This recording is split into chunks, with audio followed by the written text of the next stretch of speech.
webinar on contemporary issues in environmental law. Before we begin, let me request all the participants to please keep your audio on mute to avoid any kind of disturbance during the course of the webinar. Furthermore, attendees are also requested to send your questions for the dignitaries in the chat, stating your name and name of the institution as well as the question. All your questions shall be taken towards the end of the session. This webinar is focused to bring together experts in environmental law for a fruitful discussion on the contemporary issues pertaining to environmental law and policy making. We have amongst us some of the legal stalwarts from the bar as well as the bench.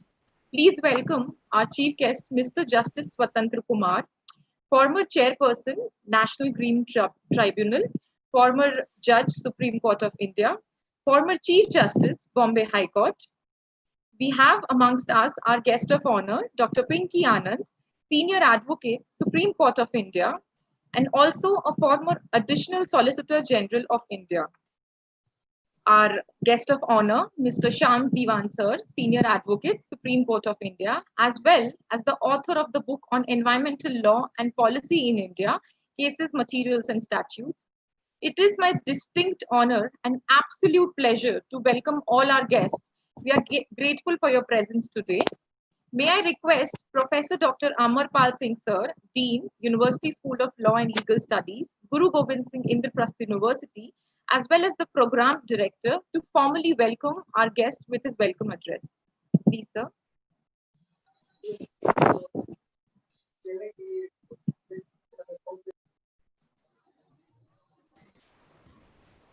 Sir, you can unmute yourself. AP Singh, sir. A very good evening. Thank you, Aditi. I take this opportunity to welcome all in this webinar on contemporary issues on environmental law. It's a very auspicious day today.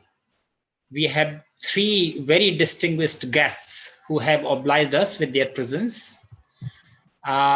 Before I start, let me put on record the pardon of my Vice Chancellor, who wanted to be with us but could not manage to be with us. His brother underwent a bypass surgery recently, so he's not in the town and is in Ludhiana right now. So he expressed his inability to join the webinar. And this is something for our guests with whom our Vice Chancellor wanted to be, but could not manage to be. Honorable Mr. Justice Swatantra Kumar, the chief guest of the day, respected Dr. Pinky Anand, respected Shri Shyam Diwan, my distinguished faculty colleagues from other universities, and very distinguished participants in the webinar. It's a very special day for us. We have three very distinguished stalwarts of environmental law with us. Honorable Mr. Justice Swatantra Kumar, the chief guest for the day, former Judge, Supreme Court of India, former head of National Green Tribunal, former Chief Justice of Bombay High Court, and one who has adored several constitutional posts. Having graduated from Punjab University, Justice Swatantra Kumar started his legal practice in Delhi, served as additional district and sessions judge in Himachal Pradesh, came back to Delhi, recommenced his practice, then got elevated to High Court, and rest is history. One of an individual who has contributed tremendously to environmental law, right since his days of legal practice, as he was legal advisor to Central Pollution Control Board for several years, and has practiced in constitutional and environmental jurisdictions in all courts, including High Courts and Supreme Court. Justice Kumar has delivered some wonderful judgments, contributing tremendously to the environmental jurisprudence of the country. Matters relating to Ganga, Yamuna, lakes, air pollution, Himalayan glaciers, municipal solid waste, and protection of forests are some notable areas where we find his wonderful judgments. He has been given over a dozen awards, including the National Day Award, Lifetime Achievement Award, International Human Rights Award, Bharat Jyoti Award, Distinguished Services Award by Indian Medical Association, and several other awards by national and international organizations. We are extremely privileged to have you, my lordship, amongst us, and it is my proud privilege to welcome you on this auspicious occasion, sir. Thank you so much, sir, for being with us. We have a distinguished lawyer, an iconic personality, a senior advocate, former additional Solicitor General of India, Dr. Pinky Anand, with us today as the guest of honor. Dr. Anand graduated from Lady Shri Ram College, did her LLB from Delhi University, went over to Harvard for her master's, and ended up in doing her PhD in law. She has been an extremely activistic frame of mind and has many firsts to her credit. The first women's secretary of Delhi University Students' Union, vice chairman of Indian Bar Association, chairperson of National Committee of Law, ASSOCHAM, Ladies League, a spokesperson and leader for All India legal team of Bharatiya Janata Party, alternate country counselor of Law Asia, and has also been a core committee member of National Human Rights Commission. She has received several awards for excellence in law, FICCI Award, Lions Club, Amity University and Bharat Nirman Award, PhD Chamber for Progress, Harmony and Development Award, and she has also authored a book, Trials of Truth. We are extremely delighted and privileged to have you among us, ma'am. Thank you so much for being with us, ma'am. We are beholden to Sri Shyam Diwan, a very distinguished lawyer, a senior advocate, Supreme Court of India, member of Executive Committee of Law Asia, a co-chair of Law Asia Human Rights Section. He has been a member of Executive Committee of Bar Association of India and is part of the Board of Consumer Education and Research Center, Ahmedabad. His expertise in law extends from banking and securities law to arbitration, administrative law, and environmental law. He has represented citizens groups in several environmental law cases in High Courts and Supreme Court. I recall way back in 1999, when Bar Council of India prescribed environmental law as the compulsory course in law courses. And I was given the responsibility of teaching environmental law, and I was just looking for reading material. The book that is co-authored by Sri Shyam Diwanji was the only authentic material I could discover. Across the board, there was no authentic book available at that point of time. I think that was 1992 Oxford University Press edition that I still recall I referred to during those days. In fact, this is one of an area wherein he has contributed tremendously. Sri Shyam Diwan has contributed in environmental law by teaching as well in University of Mumbai and also at National University of India, Bangalore. In 1999, in fact, in one of the teachers training programs, when this environmental law teachers capacity building project of World Bank was getting implemented, I recall Shyam Diwan sir was there in LS Bangalore, and I was privileged to, to be there in that program. So some very fond memories with him. At another point of time, I had an occasion to hear him, and one of a very senior colleague sitting along with me remarked, Shyam Diwan ji ke jawan par Saraswati virajti hai. That was something I vividly recall. Thank you so much, sir, for being with us. This is my proud privilege to welcome all the distinguished guests and participants in this webinar on contemporary issues and environmental law. I take this opportunity to thank everybody who is instrumental in organizing this program. Thank you so much. Over to you, Aditi. Thank you so much, sir. It would be my distinct honor and absolute privilege to introduce our chief guest for the day, Mr. Justice Swatantra Kumar, sir. Although Dean, sir, has given a very good introduction, but I shall be failing in my duty in not doing my job.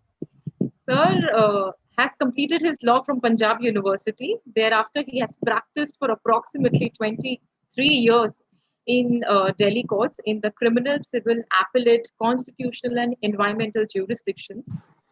He has been the legal advisor and standing counsel to various government and non-governmental corporations and public bodies, including the Central Board for Prevention and Control of Pollution. Sir was appointed as an additional judge of the Delhi High Court in 1994. Thereafter, he was transferred to the Punjab and Haryana High Court, then subsequently to the Delhi High Court, and then he was later appointed as the Chief Justice of the Bombay High Court.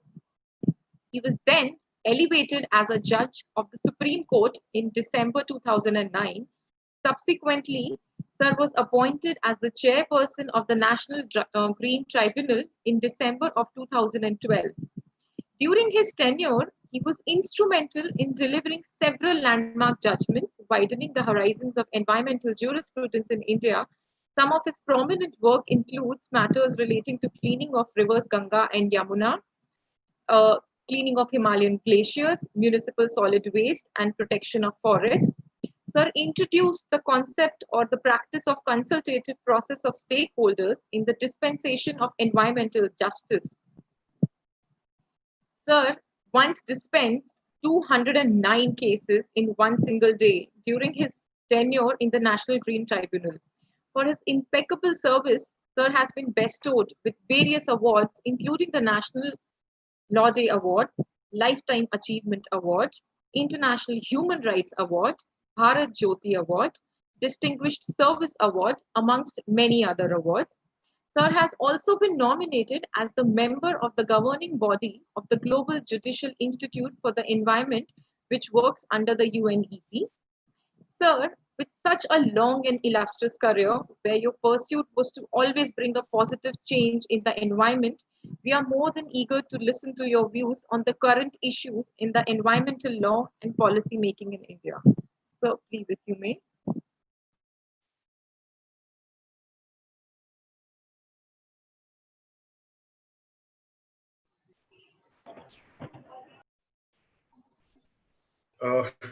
Respected Mr. Diwan, respected Pinky Anand, Professor Amar Singh Pal, faculty members and attendees. Firstly, I would like to pay my compliment to the Institute for having invited me, as well as for having decided to have a webinar on a topic which is of great concern, not nationally but globally today. I do convey my gratitude, and I'm humbled by the comments offered by Aditi as well as Professor Amar Singh. Well, coming to the topic, which is contemporary issues in environmental laws. The environment as well as the law related to the environment are dynamic in nature. With there being continued increase in global warming, there is a rise in issues related to environmental laws. At the outset, let me just frame out the issues which need to be deliberated upon. First of the contemporary issues would be the global warming, water pollution, air pollution, rapid industrialization and urbanization, population growth and urbanization, waste management, and lastly, but very importantly, destruction of natural resources. For an environmental law or its ancillary instructions, there are three serious components which I argue are of some relevancy. First is the policy framers. Second, the regulatory authorities. And lastly, the citizenry. Enactment of laws is primarily a legislative function, subject to what the two distinguished lawyers of our country would speak to you about. I think we have more than enough environmental and incidental environmental laws prevalent in our country. So legislation has done its job in furtherance to both resources, whether we talk of international commitments in terms of Article 253 of the Constitution of India, or we talk of legislative competence of a state legislature or the Indian Parliament. And the best enactment, which I think is the Environmental Protection Act 1986. So the legislative framework in our country is more than sufficient. But these three things which are is the policy framers. The policy framers, again, if you see, must keep in mind the technology development, the pace with beneficial advantages, and then economic growth. So the framers of policy in relation to environmental, whether the principal laws or the contemporary issues, must be people of sound technical know-how and must keep their mind up to date for technological developments in the globe, so as to ensure the consequences thereof being that to have the best benefits, applying the principle of sustainable development, you should have a balanced approach of development with due protection of environmental resources. And economic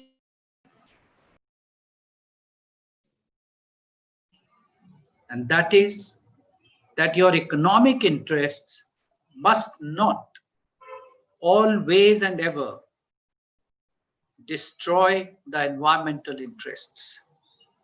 Again, if sustainability is key as the basis or the foundation, it is always a sustainable development which should be given preference over the development for the sake of development and at the cost of environment and economic resources.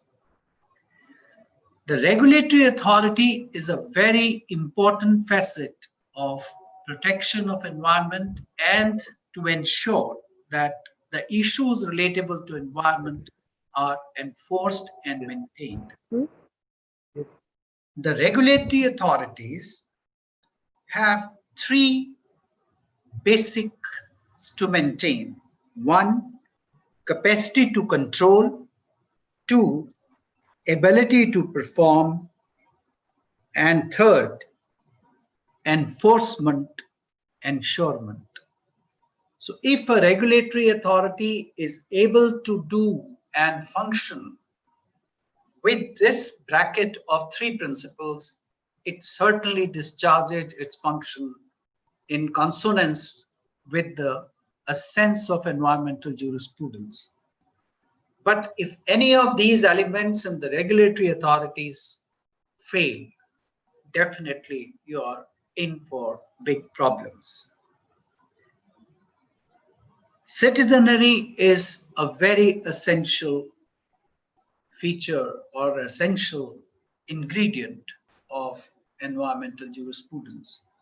That is, the citizens must perform as a part of the composite unit which will implement environmental laws on the one hand and protect the natural resources and environmental interests on the other. For this, the society at large must have a proper and in the present days a changed mindset. Secondly, we should not always ask that what the regulatory authority, the government, the local authorities can do, or what my society can do for me, but it should always be, what can I do? Question should always be self-oriented and self-indicative rather than questioning the others' functioning. And it should be the business decisions which are taken by the citizens, by the people of the society, they should again be based upon doctrine of balancing. And they must always have intent to comply with environmental laws and laws incidental thereto. If these three systems work together as a unit, then probably we have some way ahead to achieve in the environmental protection. And that is surprisingly, I would put it like this, that our constitution is one of the best in the world, at least as far as providing precedence to environmental laws or environmental protection is concerned. If you talk of directive principles on the one hand, you talk of the citizen's duty under the Articles 51 G, and then Article 21 being expanded by the Supreme Court, right to decent and clean environment being a fundamental right. What a beautiful environmental protection triangle is provided in our constitutional law and constitutional jurisprudence. With this framework, if we have, and we have the approach which is anthropocentric rather than ecocentric. So once we are able to have an approach which is protective of environment sustainability, then probably we have a very bright future for environmental protection.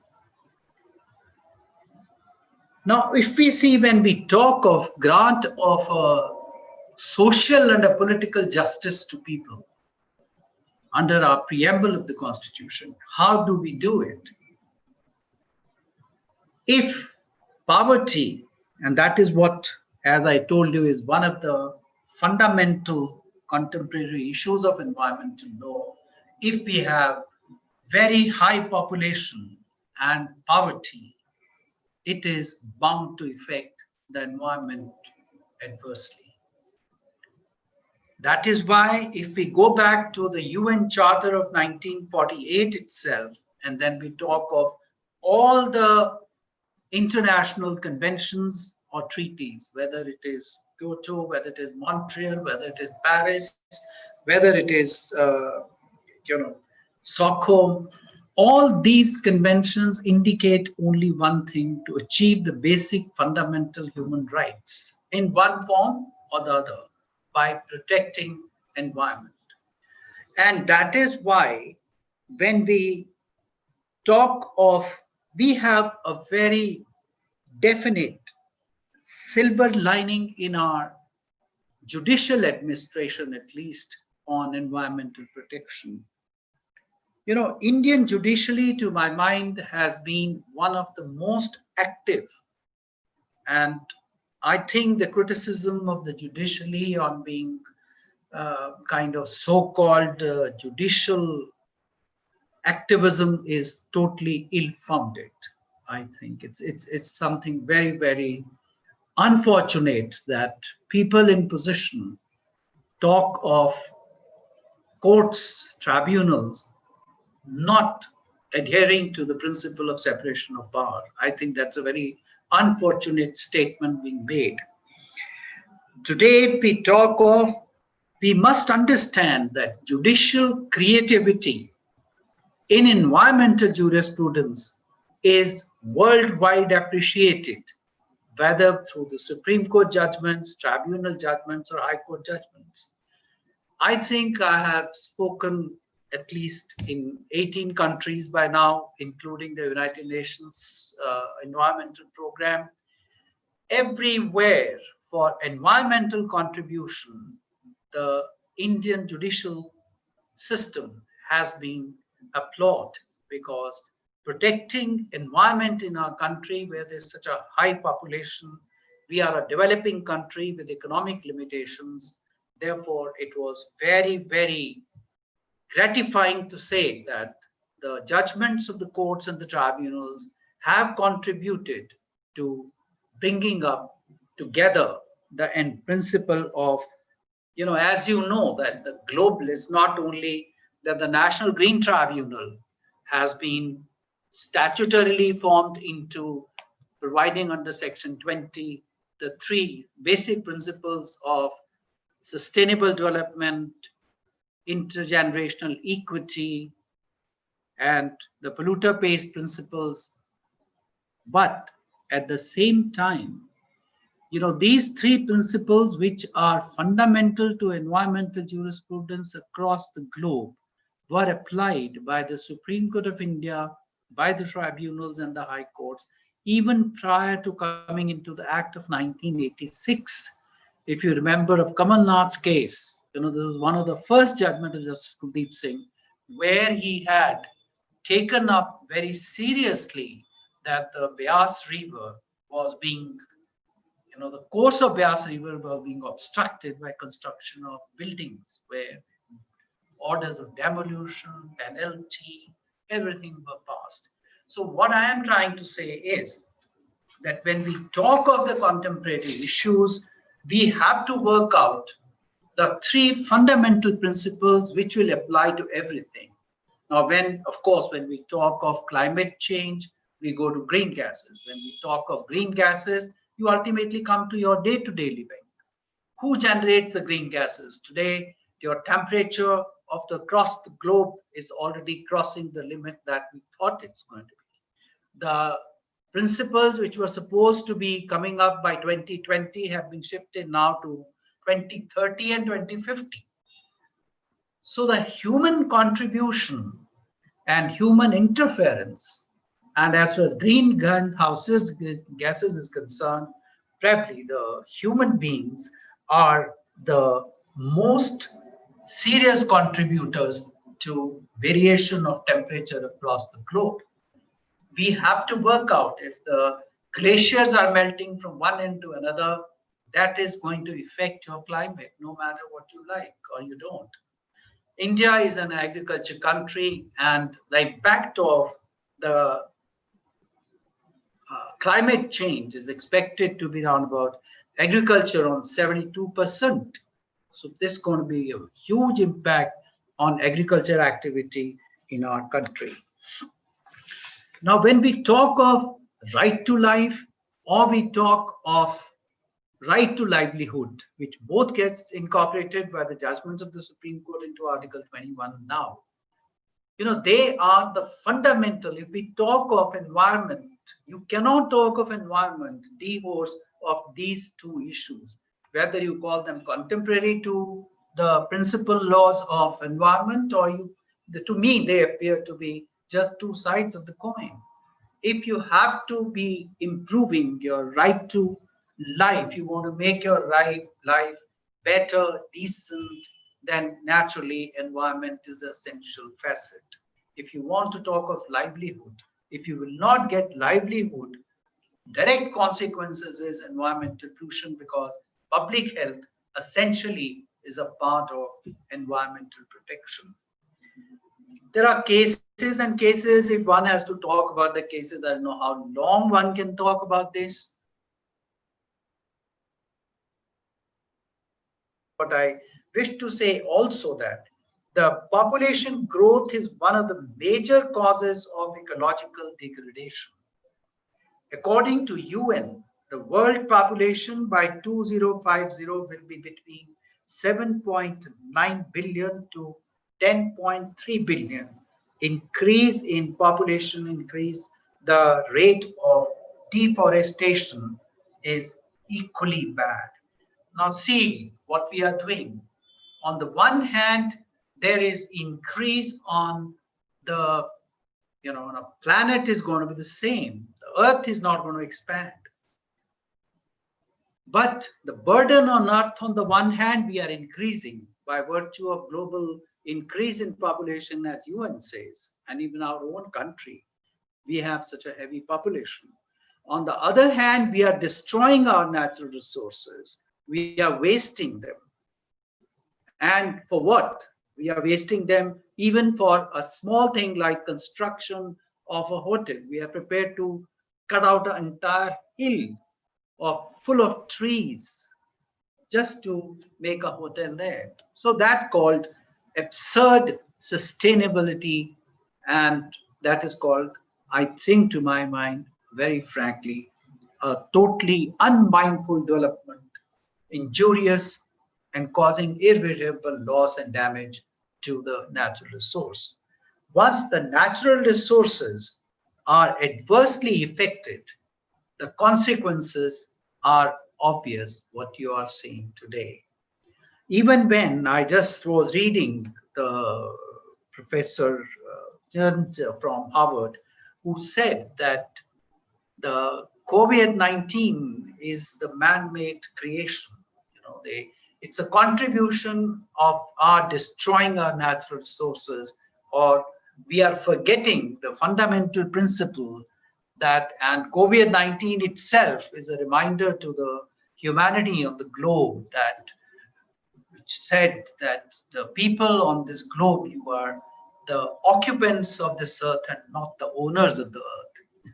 We are becoming worse than owners. So if we have to be, we must remember the occupantry rights, and Gandhiji's philosophy should be kept in mind, that you do maintain the earth in the same way, if not better, and give it to the next generation in a better condition, or at least in the same. Are we doing that same? I'm sure each one of you remember when, at least I'm sure, whether it is Pinky Anand or it is Mr. Diwan or Professor Amar Pal Singh, when we were going to colleges and schools, we never heard of a mask. Today, a child of a third standard going to schools wears a mask, whether COVID-19 or post or pre. It's a very sad state of affairs.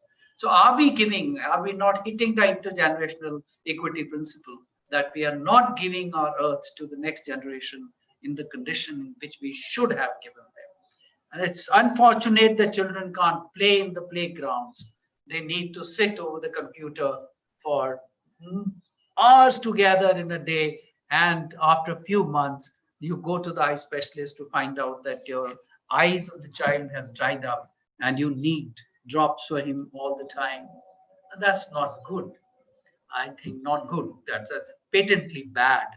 So my view is very simple, that we as a community, or we as a society, And when I refer to society today, you cannot talk in terms of the Delhi, Rajasthan, or Punjab, Haryana, or Calcutta, or Bombay. Nor can you talk in terms of India today. You have to talk in terms of globe. Today, whatever happens in one country is going to travel. COVID-19 is the best example showing you what environmental degradation can do. And this is, therefore, you must live nationally, but think globally. That's very important for us, because we will be able to protect our people, our next generation, only if we do what is required. The incidental loss to environment, if we talk of and if we think of, now see, if we are talking of the water pollution, I know somebody sent me a small video on, in fact, I don't have it now, I've shown it to all of you, on River Ganga on 20th of June 2020. Believe it or not, you could see the bottom of River Ganga in Hardwar. What has happened? Nothing has happened. Nobody's cleaned Ganga.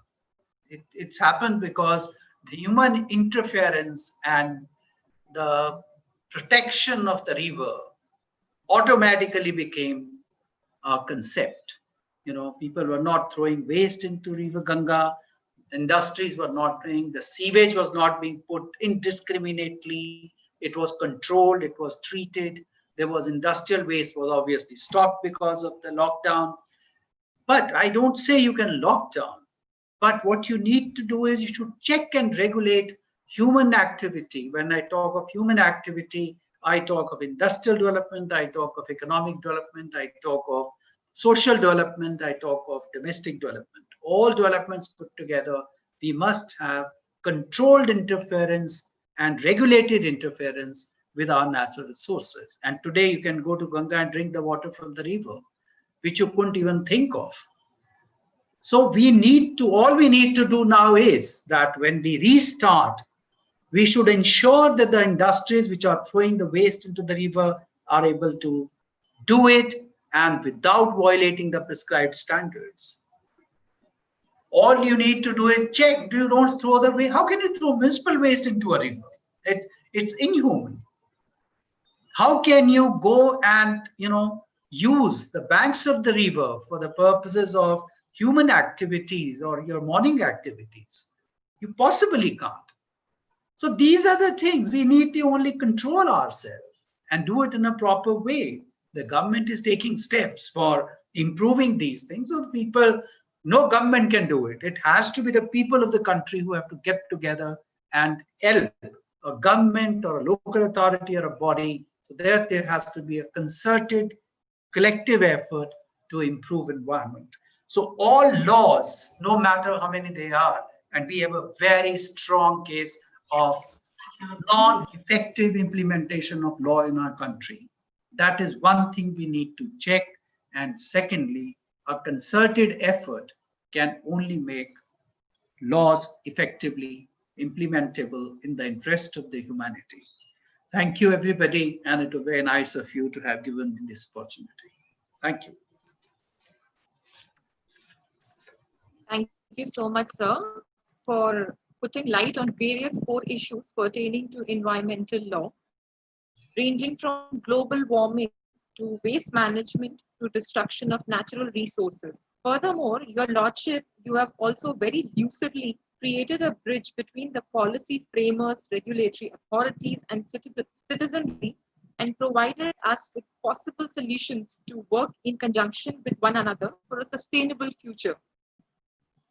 Your Lordship, you are an institution in environmental law itself. I cannot thank you enough for such an insightful and invigorating conversation, which encompassed Gandhiji's philosophy on environmental law to the environmental effects of COVID-19 that we are facing today. I would like to thank you by quoting you in the end that one should think nationally and live globally. Thank you so much, sir, for your talk. Moving further, it is my honor to introduce to you only the second woman in the country to hold the prestigious constitutional position of the Additional Solicitor General of India, Senior Advocate Dr. Pinky Anand. Ma'am has done her graduation from Lady Shri Ram College, thereafter her LLB from Delhi University. She then received an INLAC scholarship to study Masters in Law from the prestigious Harvard University. Upon her return, ma'am started her practice from the District Courts of Delhi, moving upwards to the High Court and the Supreme Court of India. Ma'am's expertise lies in matters of constitutional law, property law, private international law, family law, environmental and corporate law. She's a former Additional Advocate General for the state of Uttarakhand. In 2007, she was designated as a senior advocate. In 2014, she was appointed as an Additional Solicitor General of India. She was also the spokesperson for the All India legal team of Bharatiya Janata Party. She is the alternate country counselor for Law Asia. She has been the chairperson, National Committee, Law, ASSOCHAM, Ladies League. She has represented India in the formation of the BRICS Legal Forum and served as a member of the Indian delegation to Brazil. For her exemplary services, she has received several awards for excellence in law by FICCI, French National Order of Merit by the French President, Bharat Nirman Award, Women Achiever Award, PhD Chamber for Progress Harmony Development. Ma'am is a versatile, multifaceted person, social activist, and a leading lawyer. Her accomplishments extend from legal expertise to media to political activities. It would be our absolute pleasure to hear your talk on the current state of affairs in the environmental laws in India. Ma'am, please. Thank you so much, Aditi. Well, this was a little mind-boggling, if I might say so. I wish the introduction had been less generous, but so that we may continue in this particular manner. Professor Amarpal Singh, thank you so much for having us on this webinar. Now we come to the daunting personality of the environmental law in the country, Professor Swatantra Kumar. I might say one thing, Justice Swatantra Kumar's, I wish some of you had actually seen his courts. In particular, I would say the NGT court. I'm not talking about the Supreme Court, that is also there, but in the context of environmental law, his court was bulging at the seams. The NGT throbbed with activity. And I think the jurisprudence that he laid down, possibly there is no other parallel to him in the country who did so much. And I must say that he went to all stages of judgments. I mean, basically pressurizing, coercing, demanding, directing, mandating. But ultimately, the object of the exercise, I think, was a very simple one, to preserve the environment and to secure a balance between environment and development. I think he leaned a little more towards environment at times, but that is my view. Justice Swatantra Kumar will bear with me. He's a very dear friend. And all of you have had the absolute pleasure of listening to him. And he's, of course, come out with the maximum judgments, laid down doctrines and principles of environmental law. At this point, I would like to share with you, I don't want to go through a written speech and, lecture on that basis. Justice Swatantra Kumar has put down some of the necessary hallmarks. Let me pose 3 questions to us. The 3 questions for the time being would be this, some of which have been answered in some manner, but I would like you to consider them. Is there need for environmental support by state, by the justice delivery system, and by the citizens of this country? The second question, are the standards the same for developed and developing countries? Now that I think is a very important question, and to my mind, we require to address this very deeply. And I think when any of us study this aspect of environmental law, we have to see it in this context, that we come from a different basis, we have come to a different era, we are at a different stage of development, the requirements that we have are different, and therefore the question remains, are the standards the same? Because by and large, developing countries seem to indicate that developing countries should follow the same kind of criteria and standards that they have achieved by now. But we are only the standbys. We are taking off from where they left, or at least where they have come to. So therefore, the question remains large and looming on the screen. The third question is, of course, a very classical one. Is there a conflict between environment and development. I will focus on that a little more later myself. But it is this essential classical conflict that I think we all keep addressing, and to some extent, of course, as I said, Justice Swatantra Kumar has addressed some of these concerns. But for our academics, our students, and all of us, these may be some of the questions that would arise for consideration by you at various points. Having said this, I would just like to go through a very brief purview of the background of where we have come to and where we stand. Of course, COVID-19, as we are talking about, has brought to light a large conflict before us, and we look at whether we have actually been able to preserve the ecosystems in the manner that they needed to be in order to justify our existence, or have we failed? Have we failed as a society? Have we failed as a globe? Have we failed as a nation?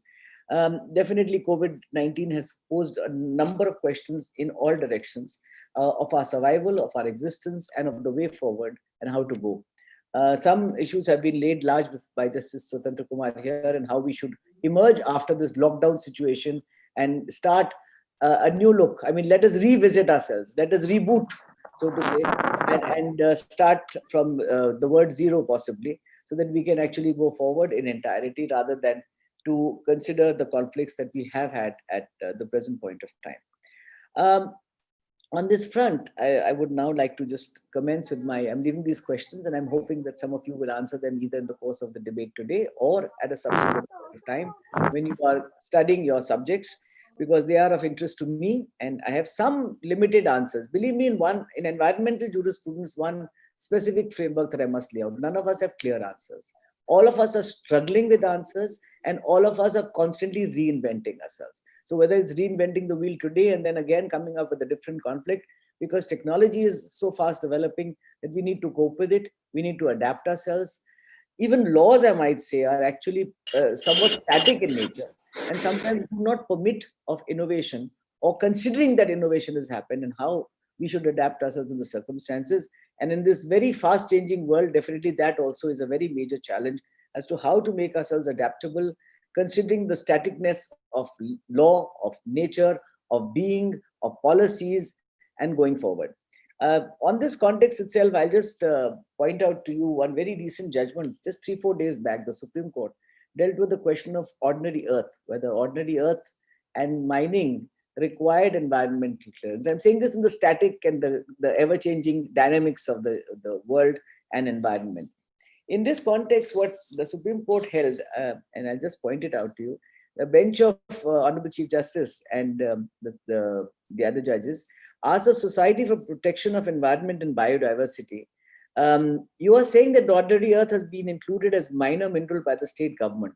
Development will come to standstill if mining ordinary earth also needs clearance. We don't agree with you, the Chief Justice said, while rejecting the plea seeking to mandate environmental clearance for all mining. This PIL, which was filed, challenged the Ministry of Environment and Forest notification, saying that a new clause had been inserted, which held that extraction or sourcing or borrowing of ordinary earth for the linear projects such as roads and pipelines has been exempted from requiring a prior environmental clearance, which is otherwise a mandatory and conditional precedent under the EIA 2006, which is the major notification of environment. So this is where we have come to. Can we cover everything under environmental clearances? Can we bring everything to a standstill? That question is something which has now been addressed recently, as I said, by the Supreme Court. And we need to consider this innovation, this dynamics when we discuss. As far as the background of laws and policies are concerned, of course, the major stakeholders have been set out by Justice Swatantra Kumar.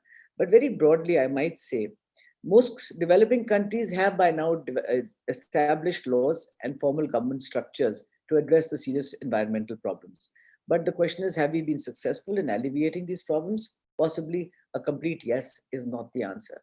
Possibly a complete no is also not an answer. So somewhere the answer lies between the spectrum of a yes and a no, and we are constantly struggling with this. Even the development banks, which control resources which are desperately needed by the developing countries, promote the use of economic incentives and other market-based strategies as keys to more effective environmental protection. However, the donors have rarely asked whether the approaches that they are urging which did have success in some of the developed countries, including Europe and United States, can be implemented effectively in developing countries with limited resources and little experience with market-based policies of any kind. Environmental law has developed very fast in its own way, but at the same time, it has taken over decades of development to come to the current fore. I would trace out very broadly the environmental law interaction and development in 3 periods. So you have the traditional period, you have the modern period, and you have a period which is the current period, which comes into fray as far as the considerations are concerned, and which is called the post-modern period. So the first period between 1900 and 1972 essentially was a principle of reciprocity, developed from 1669, when John Baptist Colbert passed the ordinance at Forest. You have the very frequent example of the Bering Sea Pearls case and the 1957 Lake Lanao case of 1957. The modern period, which began in 1972, starts with the United Nations Conference on Human Environment in Stockholm, and all of us are familiar with that, which led to development of several programs and basically forms the foundation of the current day environmental laws. Several multilateral treaties also and agreements which came around at that period. But as I said, I would just like to state them and go on to the post-modern period, which began from 1992 to 2012. Origination being Rio de Janeiro, Brazil, where the Rio Conference produced 4 important documents. These led to the broad international and the global framework of environmental laws. As far as India is concerned, as I will again cite Justice Swatantra Kumar, we've set out enough laws: the Environment Protection Act, the Air Act, the Water Act, the Hazardous Materials Act, the Disposal Acts, and a variety of other laws with which some of you might be familiar. And I'm sure there is enough material available for all of you to make yourselves familiar with that, because this is not a discourse to set down only the specific laws on the subject, but several laws, as I said, which were inserted. The Constitution itself was amended. You had Article 48A, which was inserted as a directive principle.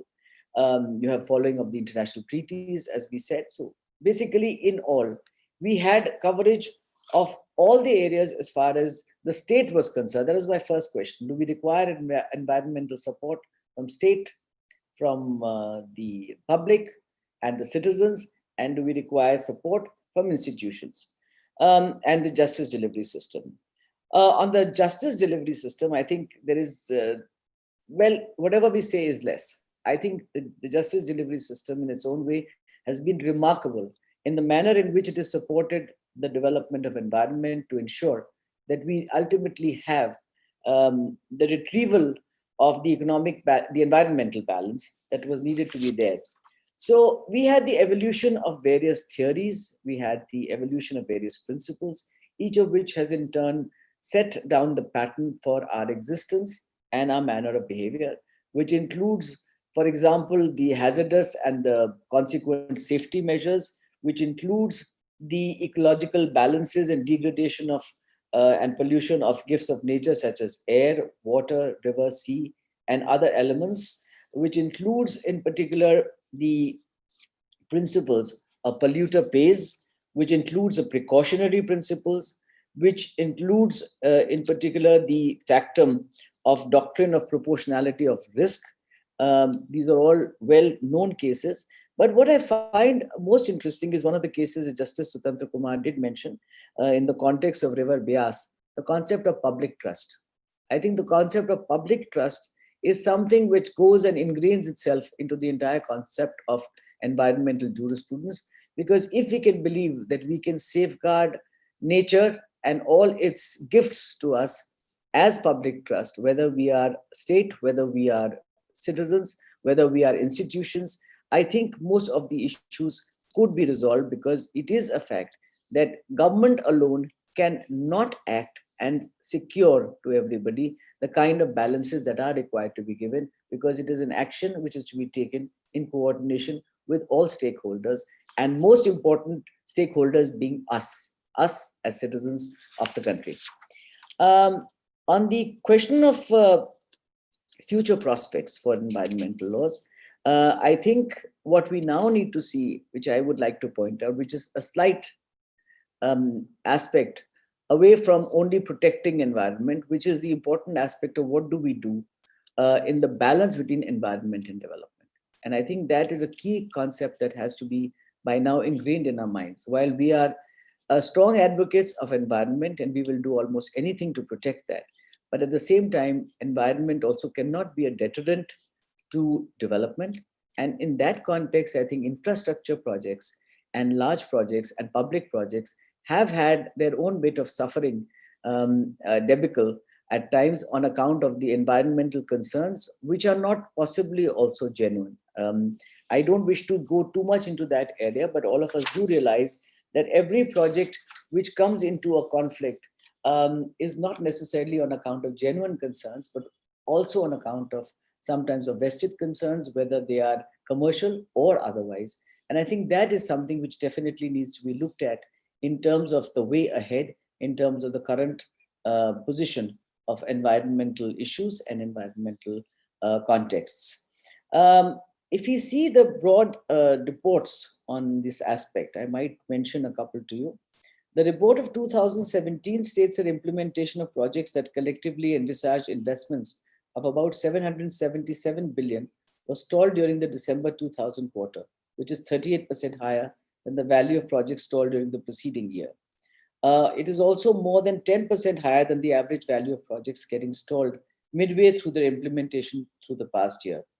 As of today, we have a large number of policies and a large number of laws which require clearances. That is the direction in which I would wish to point out. And here, I will just share with you 3 instances of cases that I have also handled. And I did find that we do need to relook at some of the issues from time to time.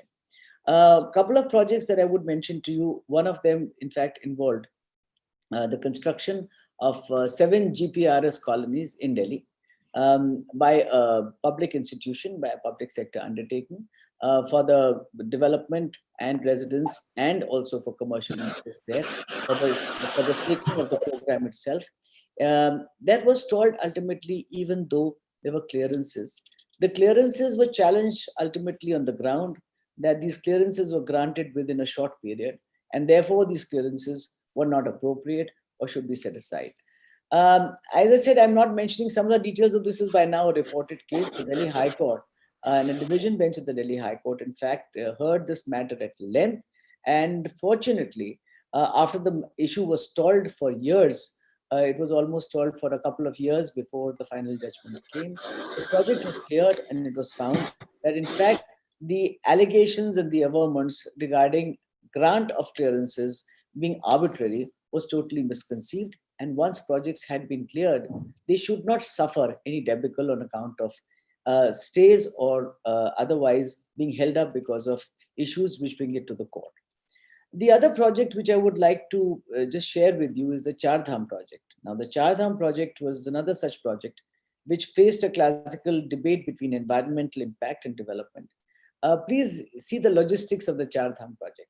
It was a project involving construction of 880 kilometers all-weather roads, 2 tunnels, 15 big flyovers, 101 small bridges, 3596 culverts, and 12 bypass roads at a cost of 11,700 crores. This involved connectivity between various places, including Yamunotri, Gangotri, Kedarnath, and Badrinath Dham. It also lies somewhere, this connectivity, on the border of India and China, and therefore is of some strategic issue also. I would not like to go later into this question. But these projects were undertaken after due diligence with authorities like Center Water Pollution, Indian Institute of Remote Sensing, State Disaster Management Relief Force, State Government of Uttarakhand. It was held that the environmental clearances were not required. There were EI notifications, and it fell within that scheme, and therefore environmental clearances were not required. But the matter was stalled in the NGT for a few months. Finally, NGT cleared the project on 26/9/2018. NGT held these projects did not require EIA approvals and environmental clearances, but nonetheless directed that a responsible and independent oversight mechanism will be set up to monitor the environmental safeguards. Matter went up to appeal. Again, there was a partial stay. The ongoing projects were allowed, but the other projects were stayed by the Supreme Court. Finally, on 8/8/2019, recently, of course, a little before the lockdown started, the project was cleared by the Supreme Court, which appointed a high-powered committee for the execution of the project and the terms paving the way for completion of this mammoth project. The reason I pointed out these cases was I think we become far more alive to what the kind of conflicts are. So therefore, in the context of development, and development particularly in a country such as ours, which requires huge infrastructure development, if we have cases or issues which stall the construction and the development, that leads to itself to an economic degradation as much as suffering as far as the state is concerned, the public is concerned, and the various stakeholders are concerned. And of course, an economic backwardness, if I might say so, or an economic downfall in the entire process, which possibly is something that nobody wants in this context, and everybody hopes that we can find the way forward. So therefore, my suggestion and my thought on this being that where we have involvement of issues of environment, which concerns the public, the stakeholders, that is one matter.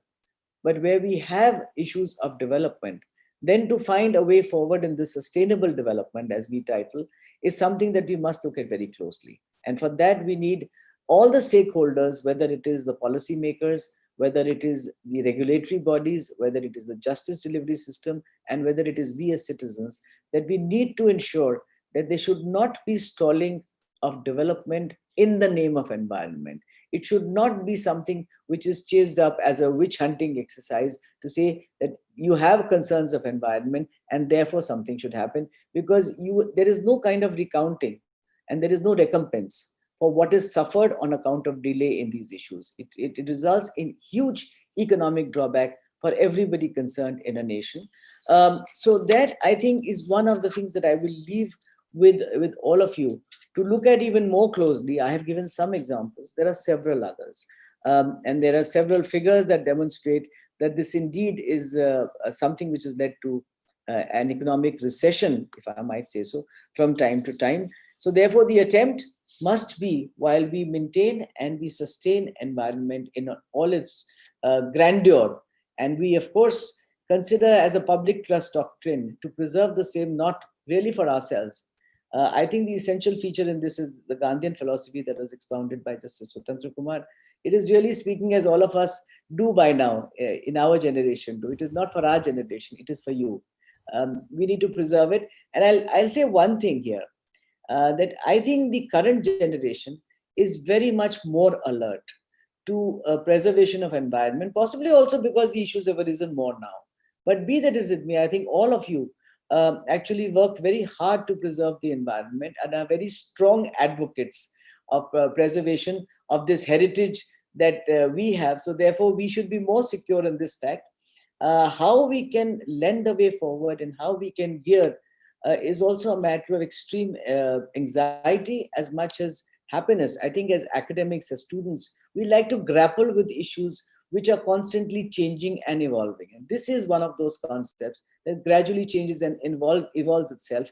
I haven't touched, in fact, some of the fronts of technology. I think technology itself has so many more issues to environment, of course, in this very virtual world that we have and the way we are addressing each other.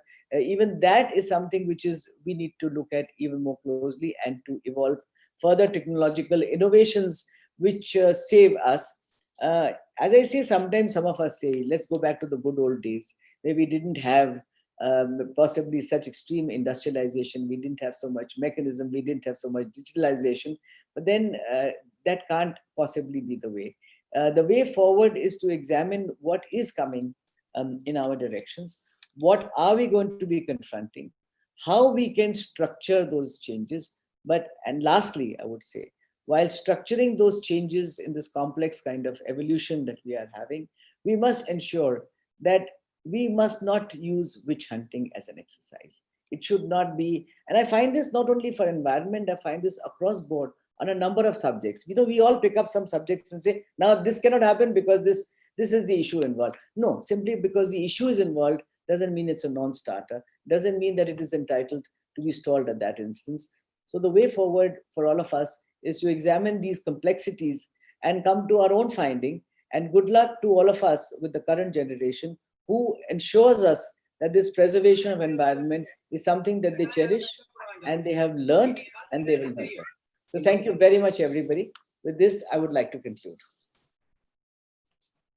Thank you so much, ma'am, for bringing forth the dynamic views of the judiciary and also giving us a brief development of environmental laws divided into three parts, or rather three periods. You've also very rightly pointed out that public trust is an important issue which needs coordination at the part of all the stakeholders involved. Also, thank you so much, ma'am, for sharing your views on the cases that you have handled and the impediments that you yourself have faced while dealing with those issues on environmental matters. Furthermore, you've also pointed out that sustainable development on the part of all the stakeholders is the need of the hour. And moreover, witch hunting should be avoided at all levels in the current state of affairs. So thank you so much, ma'am, for putting forth your views on environmental laws and the need of the hour. Okay, moving further, our next guest of honor for the day is not just a lawyer, but a passionate one at that, who puts his heart and soul to every case, be it a high-profile matter or a pro bono. He's not just an environmental activist, but someone who practices a healthy and holistic living, fine-tuning it with nature. Mr. Shyam Diwan, Senior Advocate, Supreme Court of India. Sir appears for citizen groups in environmental cases and has assisted the Supreme Court as amicus curiae in the Bellary case involving illegal iron ore mining in the forest of Karnataka. He's also the champion of privacy rights, especially after the Aadhaar judgment. Sir is also the co-author of the book on environmental law and policy in India and has most recently authored a chapter on public interest litigation in Oxford Handbook of the Indian Constitution. Beyond a lawyer, he's also a law teacher, wherein he has taught environmental law at the graduate and postgraduate levels at the University of Mumbai and has occasionally lectured on the subject at the National Law School of India, University, Bangalore. Sir has always been on the forefront in enriching and elevating the public discourse on the privacy and dignity of ordinary citizens. He believes in maintaining a balance of power between the state and the people, famously known for his passionate and electrifying arguments. Sir, it is indeed our honor to have you and listen to your discourse on the current status of environmental jurisprudence in India. So, please. Thank you very much, Aditi. Justice Swatantra Kumar, Dean Amarpal Singh, Pinky Anand, Professor Zubair Khan, other persons on the organizing committee, ladies and gentlemen. Essentially, I understand while I was screening some of your chats and going through the screen that there's a lot of students over here and a few advocates as well. So thank you for tuning in and thank you for sparing your time. I'm going to take a very strong hint from the two earlier speakers and clip my presentation down by 5 minutes or 7 minutes, so I'm well within time, and perhaps we can take a few questions as well. Just on the point of what Dean Amarpal Singh mentioned, actually the COVID pandemic and the lockdown has helped me update my writing, and I'm sort of quite happy that I have completed 15 chapters. The problem now with this environmental law casebook, which is about to go into its third edition, is it's become so large that I just don't know what to do with all the material because of the jurisprudence which has come out from the Supreme Court in these years and the National Green Tribunal. The theme today is, of course, contemporary issues in environmental law. And rather than spread myself thin, I thought what I'd do is just take one point on 4 or 5 issues which I identified and then share a little perspective with you. So as you know, the National Green Tribunal was established under an Act of 2010. And something which is pretty hot out of the oven, so to speak, is an order of the Supreme Court of 23rd July 2020. And let us see what the Supreme Court says in a case titled NGT Bar Association versus Union of India. Heard learned counsel for the parties. It is not in dispute that as on today, there are about 14 vacancies, 7 judicial and 7 technical members. The tribunal is presently functioning with a strength of only 7 judges, 1 chairman, 3 judicial members, and 3 technical members. Despite the mandate of the Act to ensure that the minimum number of members shall not be less than 10, this is an appalling situation concerning the premier institutions such as the National Green Tribunal, which is required to deal with environmental issues. That cannot be countenanced. We are conscious of the response filed by the Union of India, in which an assurance has been given that a notification for filling up of 9 vacancies is being issued by the end of July 2020. That, in our opinion, is not enough. We deem it appropriate to direct the Union of India to notify all the existing vacancies at one go of 7 judicial members and 7 technical members, including the anticipated vacancies likely to take place in the next 6 months. And then the Supreme Court went on to order that those who will be retiring will continue to hold charge and discharge their functions until further order. So this is sort of 23rd July 2020. And what does it tell you? And I think that's the first important contemporary issue. The first thing which I take away from this is that the government of India doesn't want the National Green Tribunal to function. So there are very many ways of getting it not to function. One way of not getting it to function is don't appoint judges at all and don't appoint members at all. And where do people then go? So I want to hark back to something which happened in 2010, 2011. At that point of time, Justice Swatantra Kumar was still on the Supreme Court. He hadn't yet retired. And a matter regarding the NGT came up before a bench presided over by Justice Singhvi.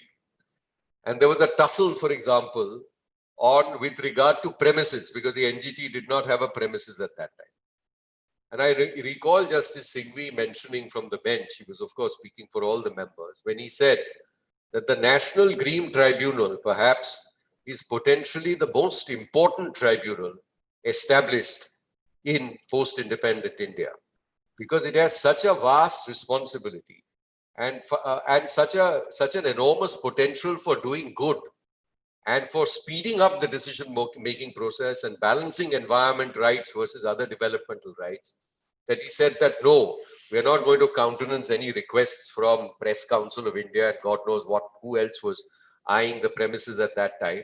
But we must ensure that the National Green Tribunal at least the Delhi Central Bench is housed in a proper building and then takes off.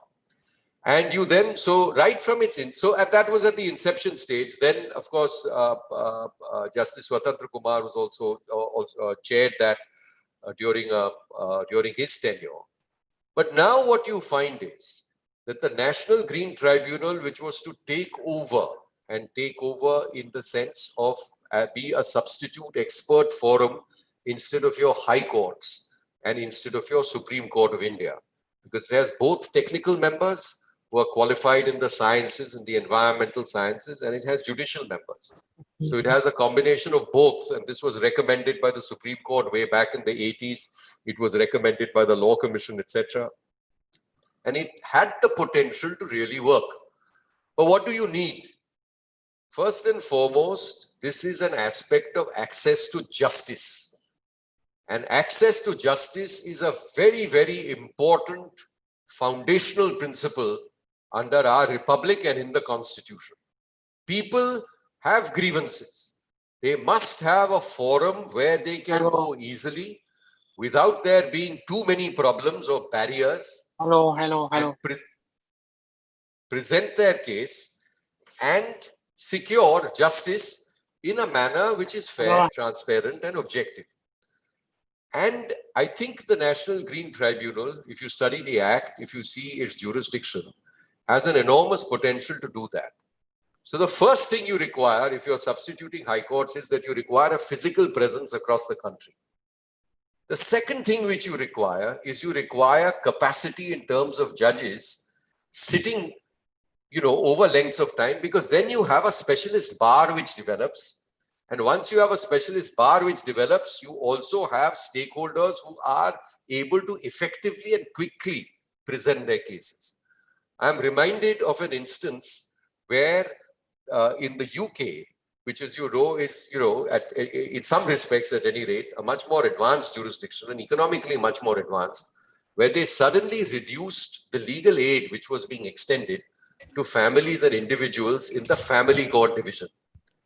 And the result of that was that cases became so delayed because there was no legal aid. Since there was no legal aid, there were no lawyers. What lawyers could complete in 5 and 10 minutes of an argument, you had the individual family members, often a husband and wife, taking hours together to explain to the judges. So the whole access for justice in trying to curtail legal aid. So the importance of the bar, and this is important for all you young persons who are likely to, who will be probably, many of you will be joining the bar at some point of time, maybe even specializing in the environmental field, that you require stable forums. And for that, you must have judges, not just of competence and ability, that we take for granted.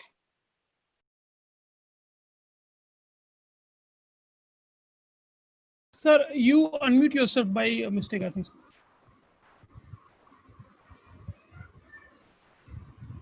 I'm sorry, am I unmuted now? Or? Yes, sir, you are audible now. Oh, Please I'm go. sorry. Was I, because I haven't done anything from my end. Yes, sir, there was an error. Some user had unmuted himself. So I was muting Okay, himself. anyway, so that's probably a good reminder for me to get to my next point. I've spoken a little bit on the national league. The second thing I talk about is some couple of new contemporary judgments and principles which have recently come out from the Supreme Court and the NGT. The NGT has taken some time to develop this, but I think it's a very, very important principle. And it builds into the context of what Dr. Pinky Anand also mentioned a short while ago, which was with regard to environment impact assessment and should projects, etc., be stalled. And I think one very important principle, which now the NGT follows almost across the board, is the principle of a combined environmental impact or cumulative environmental impact. So this is important because this is not something which came from the Supreme Court and which was thrust. They developed it themselves. There are certain principles in the NGT Act itself which they are required to follow. But cumulative impact became a very, very important principle which they adopted and which they applied, because that really gives you an assessment and a fair assessment of what is going to happen if 4, 5, 6 projects come up in an area. So that's one important principle. I'll touch on one other important contemporary principle which has come up, this time laid down by the Supreme Court of India. And it did so in a case regarding the Goa International Airport at Mopa. There are 2 decisions of the Supreme Court on that case. But what it laid down was that it laid down the rule of environmental rule of law. And it laid down a second very important rule. And the second very important rule was that when an impact assessment is being made, it has to be on the basis of a merits review. You see, judges who are trained generally, including judges in our High Court and judges in the Supreme Court, are generally trained, and rightly so, in the field of administrative law to adopt a high degree of deference, where they say that, look, if some expert panel has decided it, unless there's some serious procedural infirmity or there's some palpable arbitrariness, we are not going to interfere. And that's how it should be. The question was, what kind of an animal is, the National Green Tribunal? Is it an elephant? Is it a lion? Is it a tiger? What sort of animal is it? Is it the sort of animal which is like a high court which says deferentially, sorry, if the Ministry of Environment and the Environmental Impact Assessment Agency has so decided, we don't go in for a merits review? Or is it, in terms of its statutory requirements, required to conduct a merit review? And the Supreme Court has now said that it must be a merit review because it has not only judicial members, it also has expert members. So this gives you a very important new test to be applied. And I think over a period of time, it will enhance the quality of decision-making which we get through our environmental impact agencies. So I thought I'd share with you that particular principle. The third thing which I thought in terms, since the theme is contemporary, is to mention a few judgments. And the option for a practitioner is always to hark back on some judgments which have already been delivered. But I think there's considerable more excitement in looking at as to what's pending before our courts, because then, your guess is as good as mine, and we can probably take a call broadly on and indicate as to what are some of the trend lines in the Supreme Court and what are you likely to hear about over the next few months. So one set of interesting cases which is coming up, it's a set, it's not one, just a solitary case, but it's coming up in the context of animal and human conflicts. And it came up, actually, one of them came up just last week. And that was in the context of nilgais, which are creating a problem because they are, on the one hand, eating a lot of agricultural produce. On the other hand, there are reactions in certain states where people are being given licenses to just shoot these nilgais, or blue bulls as they are known, and creating, an issue. So what is the correct balance? Can you sort of just consider these animals to be vermin? So this is one major issue which will be arising, and it will be interesting to see how the Supreme Court decides and strikes a balance. A second issue on man-animal conflicts has been going on for some time now in the Supreme Court. It comes up in newspapers which you will be seeing, and news reports which you will be seeing from time to time, with regard to elephants and elephant corridors. Because I think we have to now transit, we as in you, myself, all of us, and also we have to see if we can persuade the Supreme Court that this notion, and I think it was mentioned in a very general context by Justice Swatantra Kumar and Dr. Anand, when they talked about climate change. See, the moment climate change happens, and it's going to be upon us much sooner than we think, animals, vegetation, the ecology and the environmental niches will shift. They will shift upwards in terms of latitudes because of cooler climates, because these species which have evolved over millions of years require a certain zone in terms of the temperature which suits them. So they're going to move. It's not as if, it's a traffic kind of situation where you have a policeman, or a traffic light saying, now go this way or that way. This is going to be a natural process.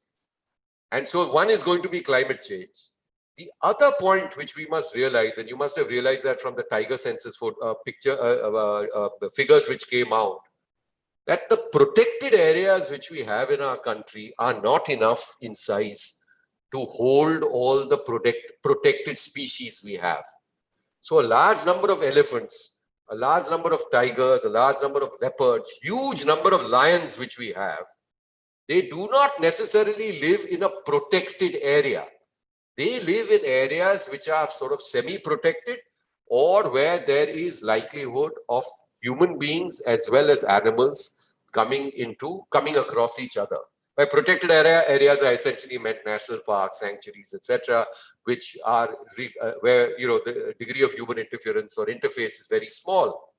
So I think the big challenge now in terms of elephant corridors, in terms of some of the big projects coming up like river interlinking, etc., and highways, which are going to cut across the migration routes of major animals. And don't forget, as far as animals are concerned, to preserve their genes, they have to spread their genes by moving out. And so that's again going to be a major challenge, which has willy-nilly landed up in the Supreme Court. And the final point I want to make in terms of contemporary challenges in the Supreme Court, and I'm sort of keeping an eye on the clock as well, is with regard to extinction. We are suddenly in a situation where, for the first time, it's going to be really our generation, which could be, and this is a very, very tragic marker, could be the first on whose watch in post-constitution and post-independent India, a major species has become extinct. And I'm talking about two species here. There are many others, but I'm talking about two which are pending in the Supreme Court. One is the Great Indian Bustard, and the other is the Florican. And both these are magnificent birds. And can we, I mean, efforts have failed. And so conservationists have now moved to the Supreme Court of India and say that, look, it's all very well to articulate these high principles, but now let's apply them. And let me tell you the tests now, which will occur in the Supreme Court of India. What's happening is that the great Indian bustard, which has evolved over millions of years, so the bustard is a more resilient species than Homo sapiens. We've been around for just, in terms of our recorded history, in terms of, it's just 50,000 years, that's absolutely nothing in terms of where we have some record of our species. So we are a blink. Things like the tortoise, the shark, and the great Indian bustard have been around much longer. So they're, much smarter from an environmental and an ecological perspective than us. And we must recognize that. But the bustard which evolved, its eyesight is such, because its eyes are placed on the side of the head, that it cannot see directly in front. That's why you might see that some of these cranes and bustards, they move their head all the time. The problem is that we have set up as a species huge electrical transmission lines in areas which are the habitat of the bustard. And the test now in the Supreme Court is going to be that, look, we've been collecting all these payments under this head and that head for environmental funds, etc.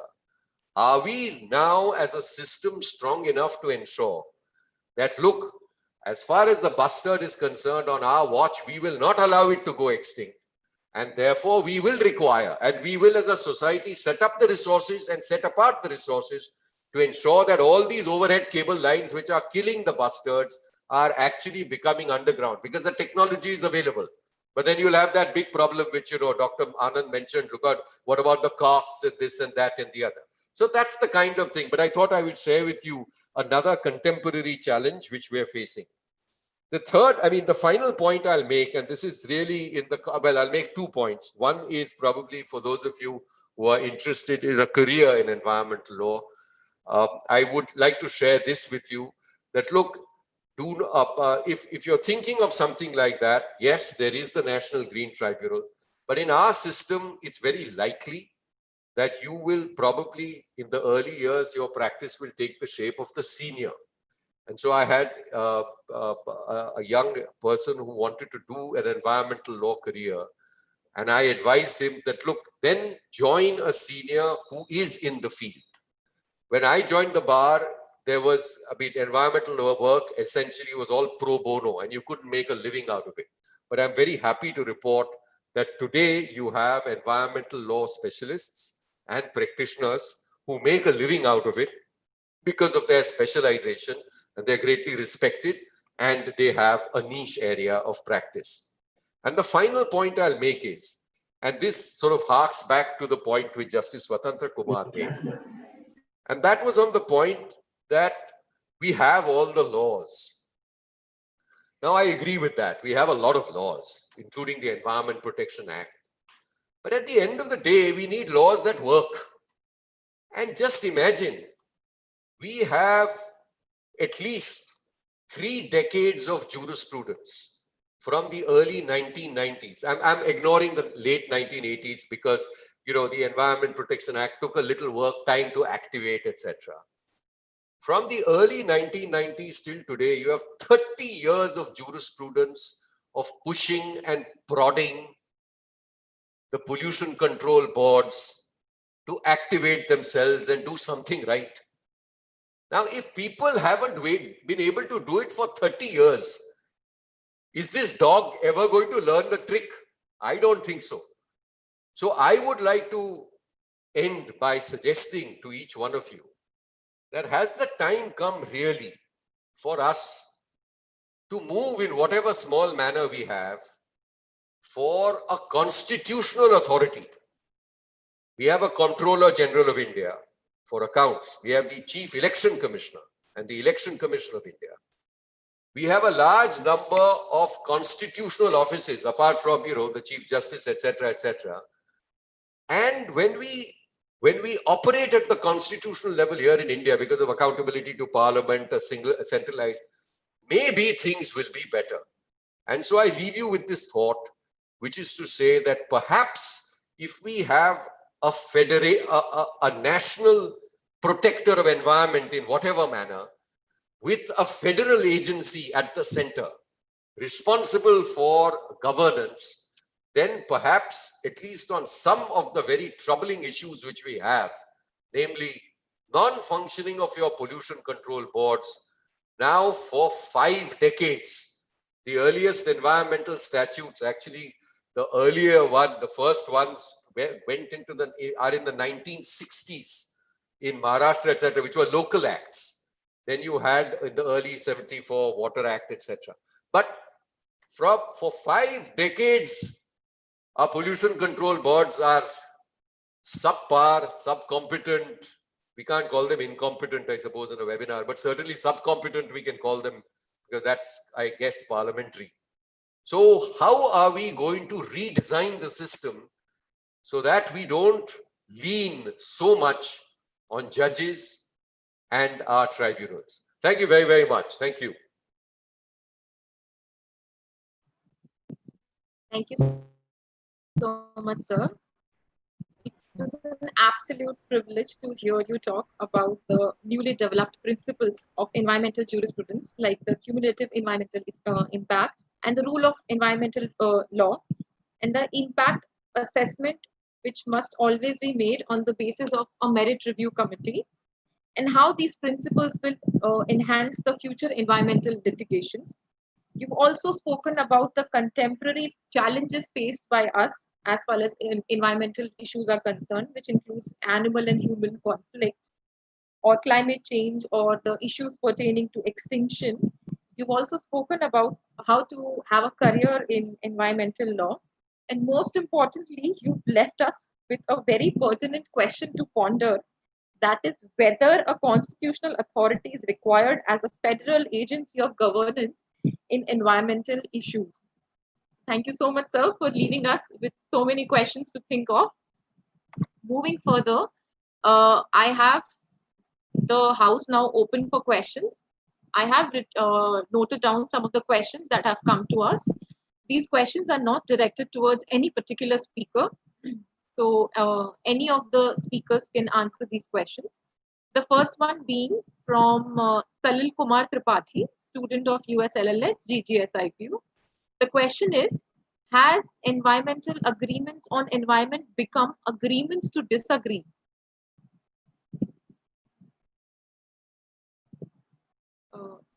I think this is the fittest question which Mr. Diwan should be replying, I think.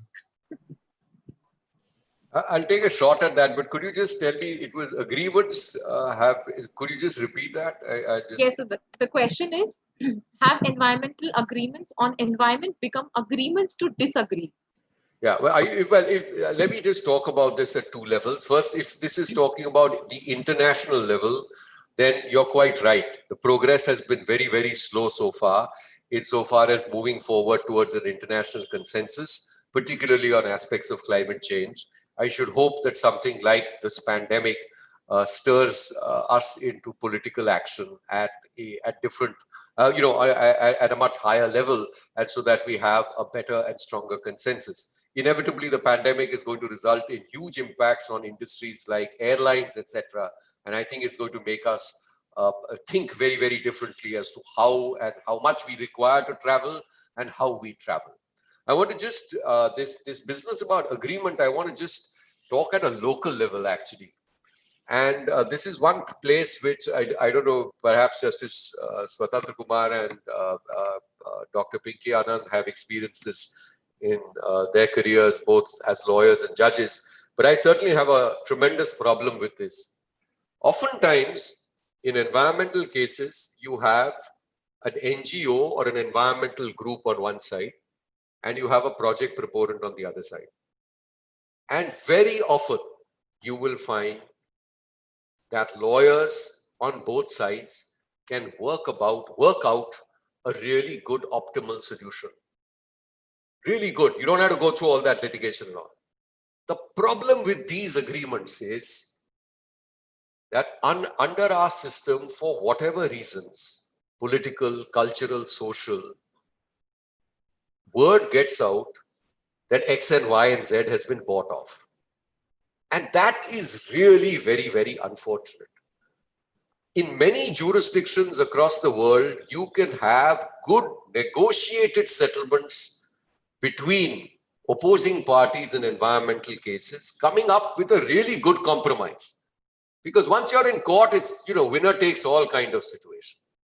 And therefore, oftentimes we have agreements, we disagree even at the local or the municipal level because of this huge problem, namely public perception.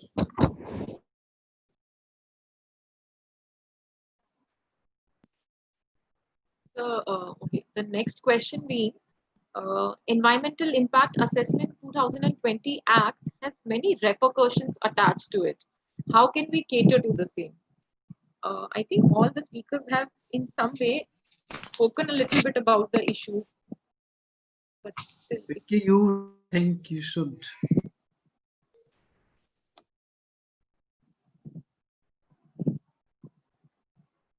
ma'am? Vicky, you need to unmute your mic. I was suggesting you meet this question. No, I insist you should. Very well. Well, I think what happens with the environment impact assessments, these are the policies and guidelines laid down and the manner in which the environmental assessments are to be done. And 2006 has had a long tenure. One of the possible issues which is concerned with the 2020 EIA has been one of speed. And I would just address possibly that. I think simply because some processes have been made speedier, they've been made faster. In fact, I would advocate that very strongly, is something which should go and inure in favor of this entire issue rather than as a negative. So my response to the EIA notification in particular of 2020 is that the simpler the processes are made and the speedier the processes are made. Processes are not meant to stall or to delay. Processes are meant to be fulfilled. And I think that is a key word in these entire environmental issues. That when we are doing projects, whoever may be the person or the institution involved, should try to complete it by following the parameters which are laid down and to comply with them. Compliance and all is one of the major issues and not necessarily the speed. So therefore, I think the developments that take place along with the EIA of 2006 with 2020 are meant and geared towards that particular issue. And there is nothing that can be done and should be done in order to find that simply because it is superior, it is a negative. It is a positive statement. Thank you so much, ma'am. The next question is from Sham P. Thelapalli, Rajiv Gandhi National University of Law, Punjab. The question is, how can developed nations be held accountable for the industrial revolutions they had in the past, which contributed much to the climate change we all suffer today? Well, see, in this, if you think of the Paris Agreement, if you think of any international treaties now, it is the developed countries. Now, if you see the US change in stand, we're getting some criticism. See, I mentioned to you one basic principle, that is, we must think now globally. In environment, you cannot afford to think nationally. You have to think globally. So today, when we talk of climate change, we must be sure about that if one country is causing tremendous pressure on discharge of green gases, thus resulting in climate change increase adversely, it will be the other countries who will suffer. Whether they are actually doing it or not is not the question. So therefore, we have to have a very collective approach globally on these issues. And definitely, if we want climate change to go slow, see, climate change has two sources. One is natural consequences. Climate change leads to climate change. Other is man contributions. First, you have no control. Second, you certainly have a control. So we have to have those restrictions placed, and developing countries which have contributed in the early past on the industrialization, and now the developing countries, that is the whole whole dispute is about that. Now, what's the responsibility? I hope some good practical solution is found at international levels. That's what I think. Thank you. Thank you, sir. The next and the last question for the day would be from Ankur Sharma, Campus Law Center, Faculty of Law, Delhi University. The question being, do you think there is a need for environmental policing in a country like India, and how the same can be achieved? I think it's very similar to what Divan sir was saying in the end. Certainly, there's nothing like, environmental policing, because see, there are regulatory authorities, there are local authorities, there are, we don't need, if you will impose another authority directly or indirectly, you may give even further cause to multiple controls leading to confusion. We are a federal structure country. We have a lot of problems between state and the central governments, a lot of issues. What Pinky ji as well as Devanji just referred on, the environmental impact assessment, there is a very serious conflict, because one time it was one window system which they were considering. But again, because of the state and central conflict, it got non-materialized. So therefore, what I'm saying, you don't need controlling authorities, and it has to be environmental consciousness in the mind of the people, in the regulatory authorities, in the governments, in the local authorities, and it will work. See? Otherwise, nature will teach you. Don't have to worry. You can see we are being taught very well. Now we work from home. We don't go to roads. Our hygiene levels have changed. We are very self-conscious people. So nature will teach you. If you don't learn nice way, nature has its own ways of teaching even the most difficult people. That's all I would like to say. I would like to add something, Aditi, very briefly here. Yes, ma'am, please. When we are talking about environmental vigilantes, which is what one of the students had spoken and Justice Swatantra Kumar has answered, there is one other thing in the same context that Justice Swatantra Kumar said, which I would like to just leave with the students. Is something that we have been observing as active lawyers and activists. There are a multitude of institutions, even at the judicial level. We are having the intervention across board from a number of courts and tribunals. I mean, even though, of course, at this point of time, NGT has been set up as a specialized tribunal, you are having interventions sometimes at the same time between different cases being posted in different courts. And I think that puts a lot of burden on the exchequer one way or the other, or society. So I think that is something that we need to look at and actually study. Maybe as students, we can look into it to see how to reduce this extra burden on either a project, and I'm not saying this for project specific actually, on the system in general, because you cannot have authorities also acting one after the other. Secondly, also to add one part, we must reduce the number of authorities which are handling any issue. So reduction of that would itself subserve the process of expediting and improving our environmental conditions. Thank you so much. Due to the paucity of time, I'm sorry we won't be able to take all the questions. So coming towards the conclusion of today's webinar, I thank you all for your patience, and may I now request Dr. Zubair Ahmed Khan, Faculty Coordinator and Assistant Professor, University School of Law and Legal Studies, Guru Gobind Singh Indraprastha University, to please deliver the vote of thanks. Thank you, Aditi. A very good evening to all of you. First of all, I'd like to give my sincere thanks to the Honorable Vice Chancellor sir for approving this program to organize it. I also like to give my sincere thanks to our respected Dean sir, Professor Amarpal Singh sir, and especially my sincere gratitude to all the three eminent speakers today also. Our chief guest of the event, Professor Your Lordship Justice Swatantra Kumar, who spoke many issues of environmental law. He spoke on environmental law and global warming also, and how it needs to be reflected and how it needs to be contextualized. That seems to be important. He spoke very important concerns with regard to the technological development and the other issues that where the sustainable development has to be applied also. Your Lordship has also spoken about the modern theories of the environmental law also, and one of the very important issue that how ecocentric issues needs to be concerned rather than the ecocentric issues also. Your lordship has discussed about the fundamental human rights that they play a very important role in protecting the environment also. Your lordship has also discussed about judicial creativity also, that how judicial creativity is today's best to prevent the environment also, despite being facing number of challenges, number of issues also.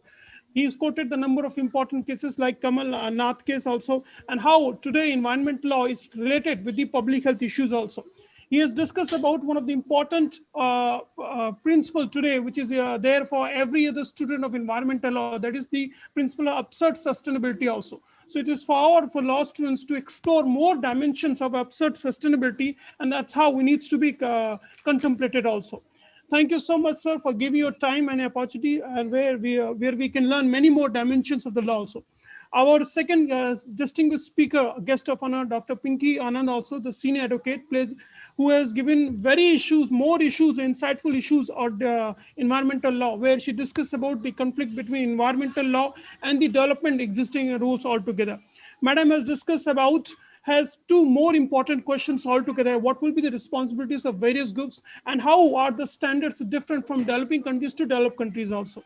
Madam has rightly reminded all of us about the importance and significance of public trust also, that how this public trust doctrine plays a very significant role in many of the cases. But from the execution point of view, it's always a challenge also. Madam has discussed about the other future prospects of environmental law, considering the technological developments also, and the concerns faced by the infrastructure projects also, because of the environmental issues also. Madam has also discussed about few more cases also, which seems to be very important for us, for researchers and scholars like us, to study also, that how the due diligence system actually works with regard to the environment clearance also. Thank you so much, ma'am, where you have discussed about many other issues about the structural change, which needs introspection today also, and overall examination also. Our third eminent speaker, the guest of honor, Shyam Diwan, sir, I'm so very thankful, sir, also to accepting our honors also, and where he spoke many important issues altogether about the environmental law also. He first discussed about the few recommendations which he's made also, discussing about that how the NGT requires physical presence not only in one state or in two states, but across the country also. That seems to be one of the most practical and most important tool today also. He also discussed about the technicalities also which we are facing today also, that is about the present position of NGT also. We have this we require more judicial members as well as the technical members, and even the expert members, the technical members, their role needs to be recognized also in the overall decisions altogether.